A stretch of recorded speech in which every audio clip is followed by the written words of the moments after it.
Happy Tuesday, NFI members. I was really looking forward to making this video, but I got called into work, so I have very little time to make it, but I will do my best to try and make it a good one. This week's thing is about books, and normally I read books all the time. I'm very notorious for reading books and not finishing them, but I still read books all the time. So if I would talk about the current book that I'm reading, but it's not that interesting of a book because it's for work. Wine for Dummies. I don't know anything about wine. I'm not a wino, but I got to learn a lot about wine in a little short period of time because we serve over 200 varieties of wine at my work, and I have not the slightest clue between a Sauvignon Blanc or a Merlot or a Sherry or any of those types of things, all those fancy words, and I really got to learn my stuff. So this is what I'm currently reading right now. Very interesting material, to say the least. So instead of talking about the current book that I'm reading, I would like to talk about my favorite books. My favorite kind of books are those that are epic in scope. Of course, you all know that I have the Lord of the Rings Millennium Edition box set. Check it out. As well as the Histories of the Middle-earth box set.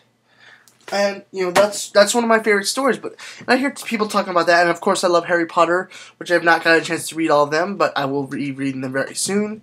But, there's one book in particular that I think deserves a lot more credit than it's getting, especially in Nerdfighteria. I don't see that many people that have read this book.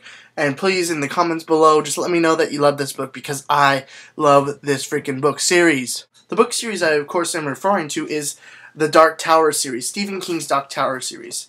It's a 7-book series, and it encompasses not only the 7 books in the series, but there's also about 30 some odd books that have some sort of tie to it, or all out have great stories about characters that are major roles in these books.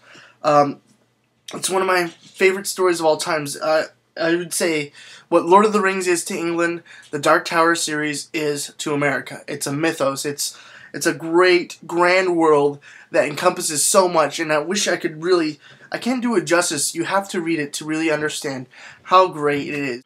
The book starts so simply. It starts with the one sentence: the man in black fled across the desert, and the gunslinger followed.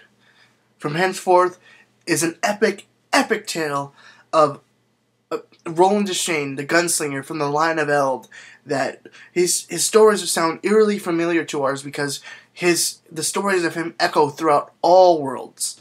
It's hard to explain the scope that the World of the Dark Tower does. Seriously, guys, this book is up there. If you like Harry Potter, if you like Lord of the Rings, please read this book. Do yourselves a favor. Learn, find out what Ka is. Find out that we are a Ka-tet indeed. And, just learn about this wonderful world of Roland of Gilead, Roland the Shane, the gunslinger, the last of the line of Eld, and the world that has fallen apart, and his quest for the Dark Tower to stop the world, the universe from ending, from ending, and I just really highly recommend that book. I hope you guys all got your taxes done by the time this video comes out, because it is tax day for us in America. I did mine a little while ago, so I get a refund. I hope you all get good refunds and all that stuff. And for those of you not in America, we love you anyways. And, here's to making this week more awesome than last.